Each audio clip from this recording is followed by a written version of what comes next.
Thanks, and good morning, good afternoon, good evening, everyone.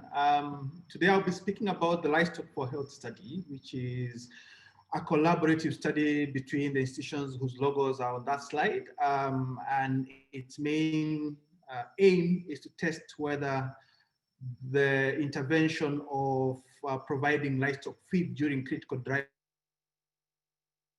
periods is a way of minimizing the risk of malnutrition among children and women. Maps of Kenya representing the availability of forage time. On the y-axis from this that the odds of severe and extreme forage deficit, which are presented by the intense red color, increasing. You can see them, there are a lot more happening towards the years, the last couple of years, and happening even for longer period of time. Now, the important thing to note is that these periods coincide with the periods when you have acute malnutrition problems within these communities. And the areas that in these maps of Kenya here that have this deficit of forage, livestock forage, are actually the northern parts of Kenya, which are mainly occupied by the pastoralist communities. Next slide. So the pastoralist communities have adapted a way of life to deal with these changing climatic conditions or climate variability. Which includes, a main one is the livestock migration in search of pastures and water when the conditions are not good for livestock. Now, the practice among these communities is once they let their animals go on migration, they will leave a few of them around the homestead with the idea that they can provide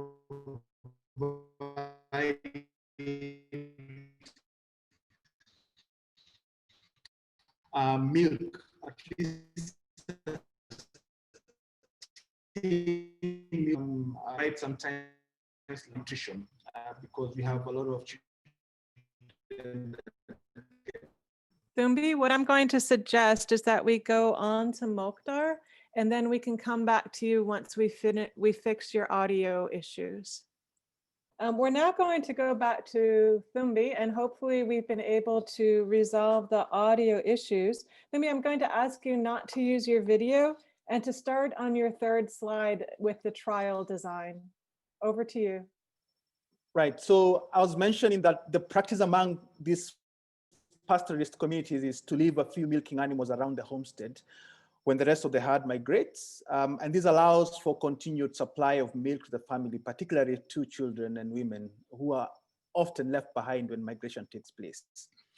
In response to these drought seasons, the emergency responses support these communities through provision of livestock feed and also treatment of malnourished children. Now, our study is aiming to test whether the provision of these livestock feeds during these critical dry periods reduces the risk of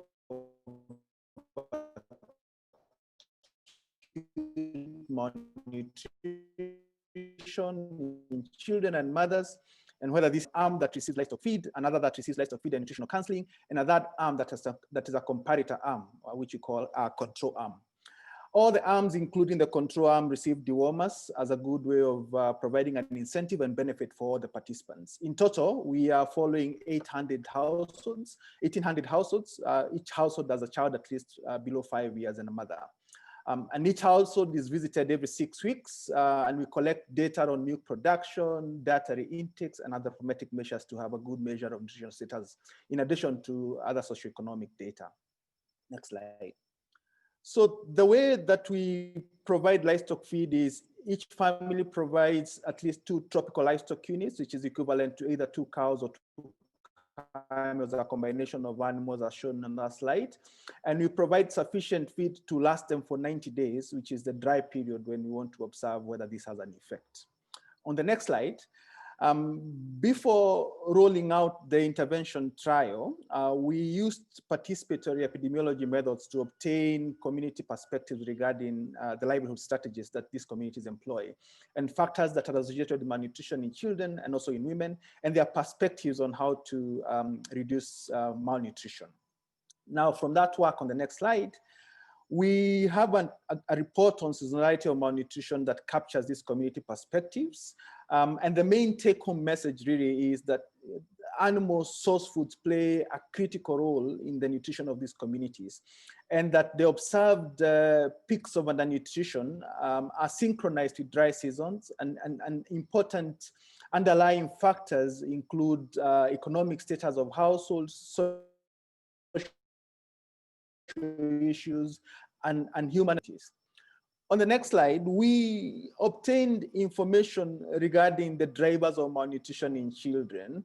And these are related mainly, the primary drivers related mainly to climate, socioeconomic issues that include poverty, broken families that really limit social support, and even cultural norms that lead to like early weaning and poor health, which are all associated with malnutrition. And the net effect of this is the intermediate drivers is a poor access to nutritious foods and observed malnutrition in children. When we asked them regarding, on the next slide, mothers, the primary drivers of malnutrition for mothers is, in addition to the ones I have mentioned for children, is the low education levels and limited access to health facilities, all seem to really play a big role to this increased risk of malnutrition in children. Now, I mean, in women. Now, this data on community perspectives are key, and you have to really take into account of them when we're addressing malnutrition challenges in these environments. Now, next slide, back to the longitudinal study that I've just talked about. We have a year's data of livestock migration, and here we are showing the proportion of herds by grazing distances from their homesteads. Now, the dark green at the very top shows the proportion of households that are reporting their herds to have migrated. And you can see towards last year, we had up to 50% of the herds been away from the homestead. And in 2020, we have had good rains, and the number of animals that are grazing beyond 10 kilometers are fewer. Now, on the next slide, I showed data on milk production. Now, if you remember the previous slide, you were showing there was high migration here, and you can see the average milk production is actually quite down towards the mid part, the last quarter of last year, and that increased as the rains came in. Now, the occasional spikes in milk production that you can see here are associated with brief periods when animals come back for cultural festivities within the villages. Now, on the next slide, I show some data as well in different milk consumption and also malnutrition among women and children.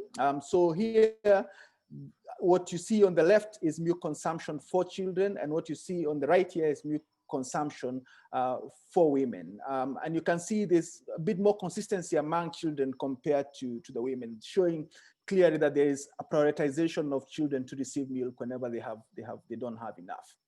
On the next slide, we show 1 year data on the proportion of studied children with severe and moderate acute malnutrition, shown here by these two colors at the top. And what you can see is obviously that this appears to be changing over time. And on the right here is, proportion of women who are at risk of malnutrition and those that are normal. Now, ultimately, what we want is to link this data on nutritional status of children and mothers with the data that have shown you previously on household milk production and food consumption measured during the follow-up studies. On my last slide, from our work, we recognize really important things. One is that the pastoralist livelihood are strongly linked to their livestock. And the prolonged dry periods seem to limit access to milk and are associated with seasonal spikes in malnutrition. What we learn is that interventions that seek to address these seasonal spikes should actually build upon these local coping mechanisms, like the one I've mentioned about leaving a few animals around during migration to allow for sustained milk production. Now, by the end of this study, we should know if provision of livestock feed is a cost-effective and scalable approach to preventing seasonal spikes in malnutrition. Many thanks for listening.